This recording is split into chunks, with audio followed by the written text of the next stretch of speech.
آنا اگر بہن بیٹی یا ماں کے حصے سے کھا لیا اللہ کبھی نہیں بخشے گا، یہ بات ذہن میں رکھ لیں۔ اور ہم اگر حصہ دیتے بھی ہیں تو اسے خوش کرنے کے لیے دیتے ہیں۔ اب مثال کے طور پر 1,00,000 روپے اس کا حصہ بنتا ہے، آپ کہیں گے 5,000 لے لو، 10,000 لے لو، آپ خوش ہو جائیں، وہ لے لے گی، خاموش ہو جائے گی، آپ کی عزت کو بچا لے گی، لیکن کل قیامت والے دن اللہ سے منہ لگانا ہے۔ ایک تسمہ،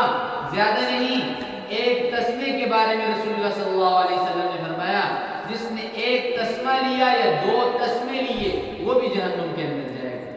بالکل برابر۔ جتنا 2 عورتوں کو دیا جا رہا ہے 1 مرد کے برابر یہ حصہ دینا ہے، اور اگر اس کے اندر ذرا برابر بھی کمی بیشی کرتے ہیں، وہ 1,00,000 مرتبہ کہیں کہ میں نہیں لیتی میں نہیں لیتی، آپ سے ضرور پوچھ ہوگی۔ اور وہ لوگ کہ جنہوں نے اپنے